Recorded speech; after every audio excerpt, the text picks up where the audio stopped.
오늘은 위드인 교회가 건강한 교회, 하나님이 사랑하시고 기뻐하시는 교회로 세워지기 위한 5가지 핵심 영역 중에 두 번째 영역인 제자 훈련에 대해 함께 나눠보려 합니다. 신앙의 연수가 어느 정도 쌓이면 많은 성도들이 제자 훈련에 대해 생각하게 됩니다. 저의 경험에 의하면 성도님들이 제자 훈련에 대해서 모순되고 상반된 생각을 하는 경우를 자주 보게 돼요.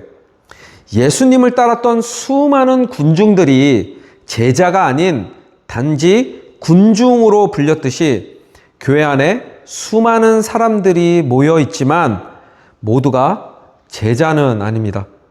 더 나아가 누군가는 제자가 되기 위해 노력을 하는 반면 또 누군가는 제자가 되는 것을 갈등하죠. 아니, 정확하게 말하자면 제자 훈련 받는 것을 고민한다는 거예요. 여기에는 많은 이유들이 있겠지만 크게 2가지 이유를 먼저 살펴보려고 합니다. 제자 훈련을 고민하게 되는 첫 번째 이유는 구원의 여정에 관하여 올바른 이해가 부족하기 때문입니다. 다시 말씀드릴게요. 구원의 여정에 관하여 올바른 이해가 부족하기 때문입니다. 하나님의 은혜로 예수 그리스도를 믿는 믿음으로 구원을 받으면 우리는 반드시 하나님 나라에 들어갑니다. 인간의 선한 행위나 도덕적인 노력으로는 그 어느 누구도 구원을 얻을 수 없어요. 그렇죠? 어느 정도 개혁주의 교회에서 신앙생활을 했다면 여기까지는 모두들 다 잘 알고 있습니다. 그렇기에 많은 성도들이 구원을 어느 한 시점에서 완성된 이벤트, 감격적이고 감사하지만 인생에서 마주하게 된 하나의 사건으로 여깁니다. 이미 나는 구원을 받았다고 믿기에 구원 이후의 삶의 여정에서 그 구원이 어떠한 의미를 갖게 되는지 그 관계성을 찾기가 어려워진다는 거죠. 왜냐하면 나에게 구원은 이미 완료가 되었다고 믿기 때문이에요. 구원이 완료되었어요.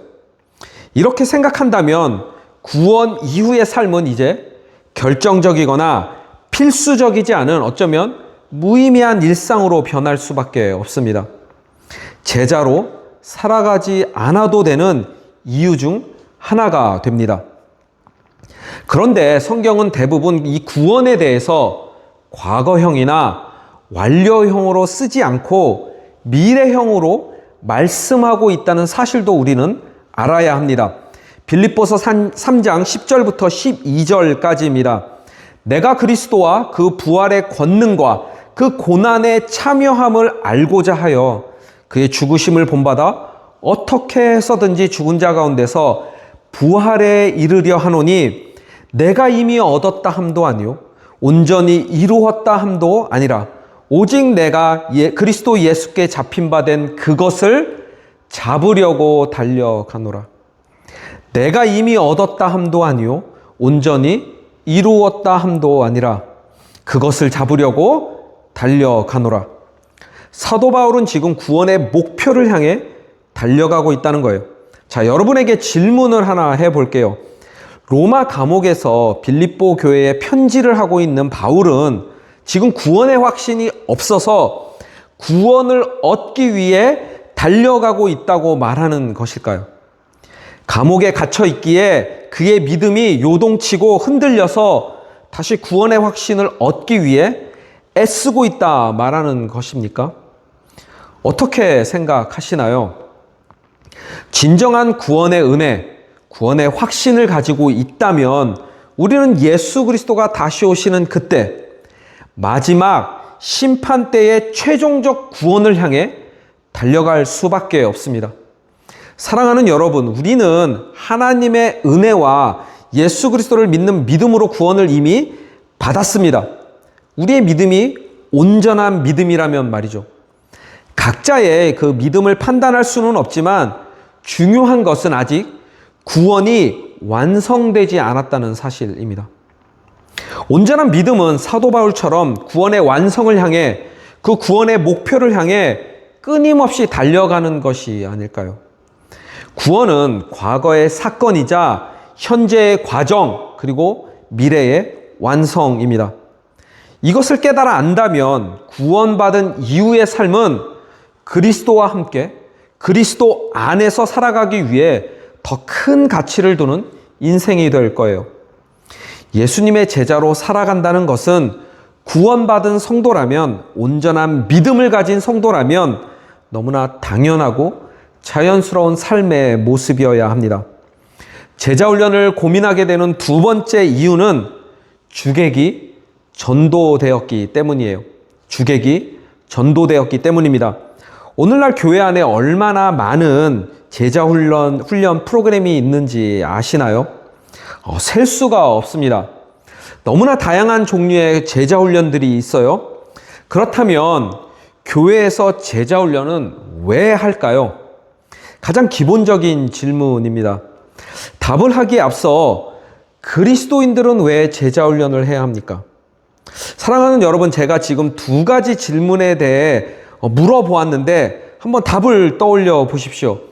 교회에서의 제자 훈련과 그리스도인들의 제자 훈련 왜 해야 하나?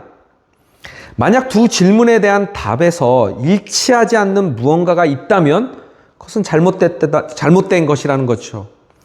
그리스도인이 제자 훈련을 받아야 하는 이유는 예수님의 명령이기 때문입니다. 조금 후에 다룰 거예요.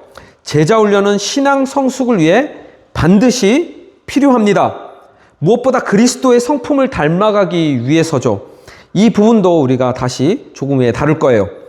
그리스도 안에서 삶이 변화되고 다음 세대, 다음 제자들을 세우고 세상 속에서 그리스도를 알리기 위함이죠. 이 외에도 다양한 성경적인 답들이 나올 수 있습니다. 여기서 우리가 주목해야 되는 것은 교회에서 제자 훈련을 해야 하는 이유도 같아야 한다는 거예요. 그런데 깊이 고민하게 만드는 답이 하나 있습니다. 오늘날 교회에서 제자 훈련을 하는 이유가 교회를 섬길 직분자들을 세우기 위한 하나의 필수 과정이 되었다는 거예요. 교회의 일꾼들을 세우기 위해 제자 훈련을 한다는 것이죠. 교회의 직분자들, 리더를 세울 때 당연히 그리스도의 성품을 닮은 제자들로 세워야 합니다. 그렇게 제자 훈련을 통해 그리스도의 성품을 닮은 제자들을 만들고 리더로 훈련시켜야 하죠. 문제는 오늘날 많은 교회 안에서 이 제자 훈련, 그 본질에 대한 주객 전도가 일어났다는 거예요. 직분을 얻기 위해서, 리더가 되기 위해서 제자 훈련을 받습니다. 공동체 리더 혹은 높은 직분에 관심이 없다면 제자 훈련을 안 해도 된다고 착각을 합니다.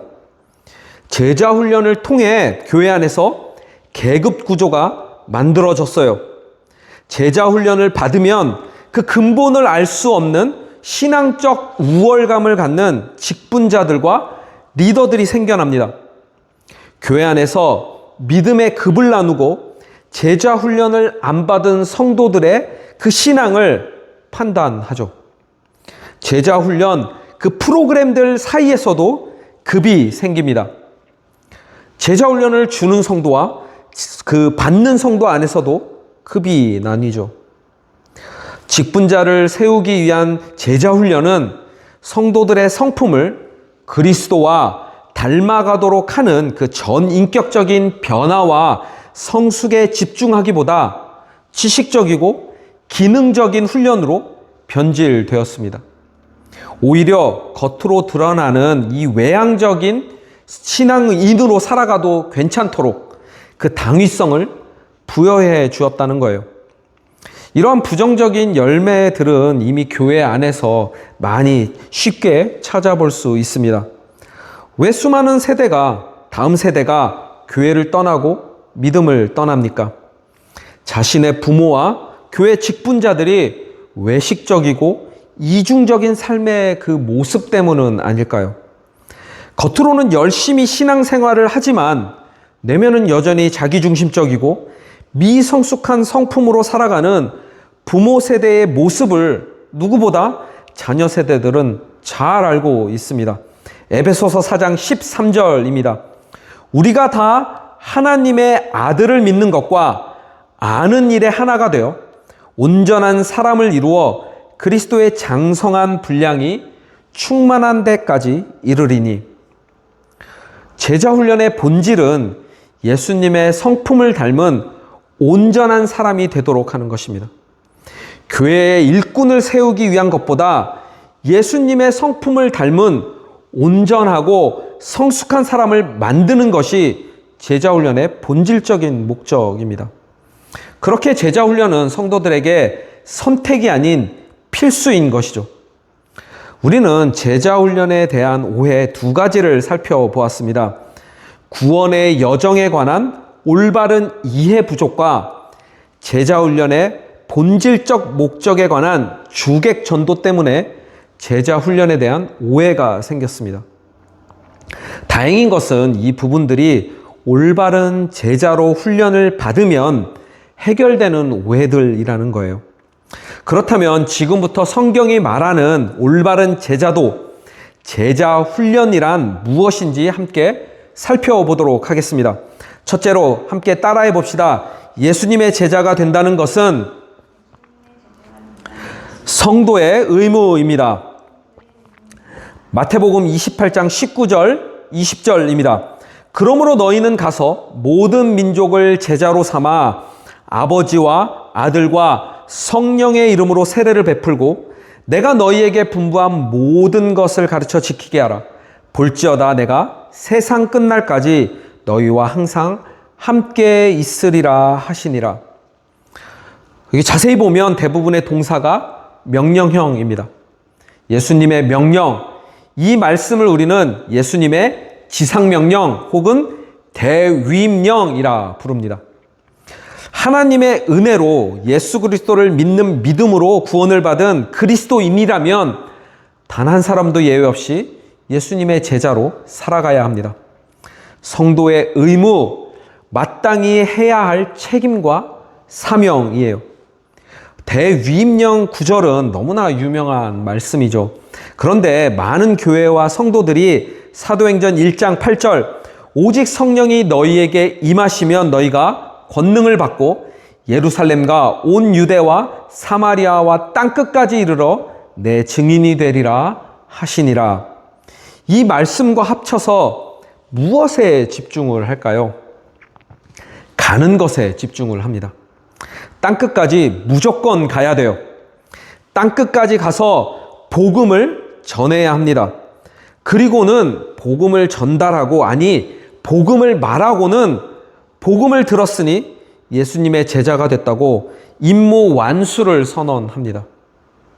전도, 십자가의 도, 복음을 전달했으니 내 할 일을 다 했다고 생각하는 거예요. 이처럼 많은 교회들이 대부분 반쪽짜리 순종과 의무를 하고 있습니다. 복음만 전달하면, 교회로 데리고만 오면 모두 예수님의 제자가 되나요? 많은 교회가 복음을 말하지만 제자를 세우지 않고 함께 걸어가는 제자도가 없다는 거예요. 내가 분부한 모든 것을 가르쳐 지키게 하라. 구원받은 이후 구원의 목표를 향해 달려가야 하는 제자의 책임과 사명을 말하고 있습니다. 예수님이 분부한 모든 것을 가르치려면 우선 내가 예수님이 분부한 모든 것을 알아야 합니다. 우리의 일평생을 다해도 예수님이 분부한 이 모든 것을 과연 우리가 알 수 있을까요? 전부 알 수도 없지만 또 알기만 했어도 안 되죠. 예수님이 명령한 모든 것을 가르쳐야 합니다. 더구나 제자들에게 그것을 지키게 하려면 먼저 가르치는 사람이 예수님의 명령을 지키는 그 본을 보여야 하겠죠. 나도 예수님의 제자로 살아야 하고 나의 제자들도 예수님의 제자로 살아가도록 만들어야 합니다. 결론적으로 예수님의 대위임령은 예수님의 제자로서 목숨을 다하는 그 순간까지 순종해야 할 명령입니다. 제자훈련은 어느 특정 프로그램을 수료했다고 완성되지 않습니다. 제자훈련은 나의 삶이 다하는 그 순간까지 끊임없이 계속되어야 하는 성도의 의무입니다. 예수님은 명령대로 순종을 하면 세상 끝날까지 우리와 함께 있을 것을 약속해 주세요. 많은 성도님들이 이 말씀을 통해서 위로와 용기를 얻을 거예요. 그런데 왜 세상 끝날까지 약속해 주셨는지 그 이유도 깨달아야 하지 않을까요? 대위임령, 복음을 전하고 예수님의 온전한 제자를 세우는 사명은 세상이 끝나는 날, 예수 그리스도가 다시 오시는 그날까지 계속되어야 하는 사명이기 때문입니다. 제자훈련은 세상이 끝날 때가 되어서야 비로소 모든 성도들이 수료할 수 있는 그 과정이라는 거예요. 둘째로 우리 한번 또 따라해 봅시다. 예수님의 제자는 서로 사랑을 통해 증명됩니다. 오늘 본문입니다. 요한복음 13장 34절 35절 새 계명을 너희에게 주노니 서로 사랑하라. 내가 너희를 사랑한 것 같이 너희도 서로 사랑하라. 너희가 서로 사랑하면 이로써 모든 사람이 너희가 내 제자인 줄 알리라. 제자훈련은 예수님의 성품을 전인격적으로 닮아가는 과정입니다. 우리가 서로 사랑하면 모든 사람이 우리를 보고 예수님의 제자인 줄 안다고 말씀하시는 거예요. 우리에게 예수님의 제자라는 마크, 표식이 생긴다는 거죠. 지금부터 우리는 그러면 서로 사랑이 무엇인지, 어떻게 해야 하는 것인지 그 진정한 의미를 알아야 하겠죠. 우리는 서로 사랑을 해야 하는데 분명한 기준이 있습니다. 그 기준은 예수님이 우리를 사랑한 것 같이 서로 사랑해야 합니다. 결국 우리는 예수님의 사랑을 온전히 이해해야 해요. 자, 사랑은 관계를 기초로 합니다. 사랑에는 반드시 나와 관계를 맺는 대상이 있죠. 사랑은 일방적일 수 없습니다. 관계를 중심으로 하기에 상호적이에요. 하나님은 사랑이십니다. 하나님의 본질적인 성품이죠. 하나님은 관계의 하나님이시라는 의미예요. 하나님은 삼위로 성부 하나님, 성자 하나님, 성령 하나님으로 서로 관계하시는 하나님입니다. 그렇다면 성자 하나님이신 예수 그리스도는 어떻게 사랑을 하셨을까요? 로마서 5장 8절입니다. 우리가 아직 죄인 되었을 때에 그리스도께서 우리를 위하여 죽으심으로 하나님께서 우리에 대한 자기의 사랑을 확증하셨느니라. 여러분은 우리를 향한 예수님의 사랑, 십자가 사랑만 지금 보이시나요? 예수님은 지금 십자가 이 사랑을 통해 무엇을 증명하셨을까요? 우리를 향한 하나님의 사랑도 확증하셨습니다. 우리가 예수님의 제자로 살아가기 위한 이 서로 사랑은 무조건적이고 희생적인 사랑만이 아니라는 거예요. 공의의 하나님, 그 하나님의 사랑인 공의의 사랑도 놓쳐서는 안 됩니다. 우리를 향한 하나님의 사랑은 독생자 예수 그리스도로 우리를 대신하여 십자가에서 우리의 모든 죄를 홀로 그리고 완전하게 담당토록 하시는 심판을 받아 죽는 공의의 사랑입니다. 예수님은 하나님과 우리를 화해시키시려 십자가 죽음을 통한 순종의 사랑을 보여주셨어요. 올바른 제자도는 예수님의 사랑을 본받는 서로 사랑인데 무조건적이고 희생적인 사랑만이 아니라 공의의 사랑도 필요하다는 것입니다. 자녀를 온전히 사랑하는 성숙한 부모는 자녀를 너무나 사랑하기에 자녀가 올바르게 살아가도록 그 자녀를 훈계하는 것처럼 말이죠. 또 한 가지, 성숙한 사랑은 일방적인 헌신이나 희생이 아닙니다. 성숙한 사랑은 서로 사랑, 상호적인 관계 안에서 형성되기에 나만 예수님의 사랑을 닮아갈 수 없다는 거예요. 반대로 상대방에게만 예수님의 사랑을 요구할 수도 없습니다. 그렇게 우리는 서로 사랑, 서로 상호적인 제자도를 따라 살아가야 합니다. 언제까지요? 앞에서 우리가 함께 나눴죠. 세상 끝날까지.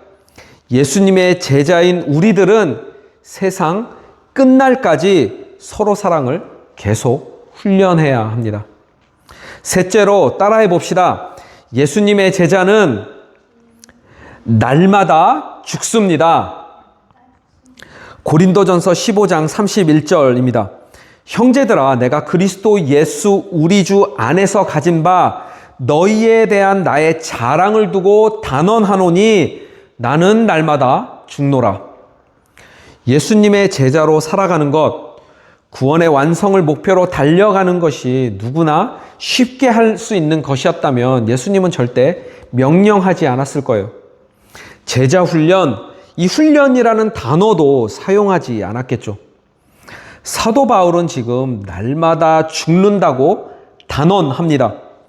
이 고백은 단순한 비유가 아니라 실제로 매일 그가 경험했던 육체적이고 정서적이며 영적인 상태를 가리킵니다. 바울은 끊임없는 위험과 박해 속에서 복음을 전했고 예수님의 제자를 세워갔어요. 매일의 삶이 예수 그리스도를 위해서 그 죽음을 향해 나아가는 그러한 길이었지만 또 매일의 시작은 하나님이 공급하시는 새로운 삶을 경험했기에 그는 날마다 죽을 수 있었습니다. 오늘날 대부분의 성도들은 사도 바울과 같이 이 복음 때문에 직접적인 죽음을 마주하며 살아가지는 않아요. 하지만 우리의 옛사람, 우리의 죄된 본성과 옛 자아는 날마다 죽어야 합니다. 예수님의 제자가 된다는 것은 날마다 자기를 부인하고 자기 십자가를 지고 예수님을 따르는 삶이기 때문이에요. 날마다 이 죽는다는 것은 한순간에 감정적 헌신이나 섬김이 아니라 죽음을 향해 끊임없이 나아가는 매일의 결단과 훈련을 의미합니다. 죽음이 있어야 생명이 있고 십자가가 있어야 부활이 있다는 거예요. 예수님의 제자는 이러한 역설적인 삶, 십자가의 그 죽음을 의지하여 살아가는 세상이 결코 이해할 수 없는 삶을 살아간다는 거예요. 세상 사람들이 죽음이 두려워서 피하지만 성도들은 매일 십자가 앞에서 그 죽음을 경험해야 합니다. 나의 죄성과 자아가 죽어져야 새로운 생명이 태어나고 또한 많은 열매를 맺을 수 있기 때문이에요. 갈라디아서 2장 20절입니다. 내가 그리스도와 함께 십자가에 못 박혔나니 그런즉 이제 내가 사는 것이 아니요 오직 내 안에 그리스도께서 사시는 것이라. 이제 내가 육체 가운데 사는 것은 나를 사랑하사 나를 위하여 자기 자신을 버리신 하나님의 아들을 믿는 믿음 안에서 사는 것이니라. 우리는 예수 그리스도와 함께 십자가에 못 박혀 죽었습니다. 사랑하는 여러분, 나의 뜻이 꺾일 때 주님의 뜻이 이루어집니다. 나의 중심의 계획이 무너질 때 주님의 계획이 세워집니다. 내가 십자가에 못 박혀 죽어야 하나님이 일하십니다. 날마다 죽는 제자만이 날마다 살아나는 그 부활의 기쁨을 누릴 수 있어요. 사랑하는 여러분, 우리는 제자도의 이 세 가지 본질을 함께 나눴습니다. 예수님의 제자가 된다는 것은 성도의 의무입니다. 제자도는 선택이 아니라 구원받은 성도들의 마땅한 책임이며 사명이에요. 예수님의 제자는 서로 사랑을 통해 증명됩니다. 서로 사랑은 예수님의 제자라는 마크, 표식입니다. 서로 사랑을 통해 우리는 예수님의 성품을 닮아갈 수 있어요. 예수님의 제자는 날마다 죽습니다. 옛 자아를 부인하고 십자가를 지는 일상 속에서 우리는 그 부활의 기쁨을 누릴 수 있습니다. 제자도의 이 본질은 예수님의 성품을 전 인격적으로 닮아가는 거예요. 지식만으로 닮는 것이 아니라 온 삶의 모든 영역에서 예수님을 닮아가는 것이죠. 말로만 복음을 전하는 것이 아니라 우리의 삶 속에서, 우리의 삶에서 복음을 함께 살아내야 합니다. 나를 통해 예수 그리스도가 드러나고 세상이 예수님을 알게 될 때 우리는 제자도를 실천하고 있다고 말할 수 있을 거예요. With Christ, in Christ. 그리스도와 함께 그리스도 안에서 위대인 교회는 구원의 목표를 향해 끊임없이 달려갈 것입니다. No turning back. 결코 뒤돌아보지 않습니다. 표대를 향하여 그리스도 예수 안에서 하나님이 위에서 부르신 그 부름의 상을 위하여 달려갈 거예요. 사랑하는 성도 여러분, 우리 함께 달려갑시다. 단 한 점의 후회도 없이, 단 한 점의 남김도 없이 그렇게 그리스도의 온전한 제자로 살아가는 저와 여러분이 되기를 주님의 이름으로 간절히 축복합니다.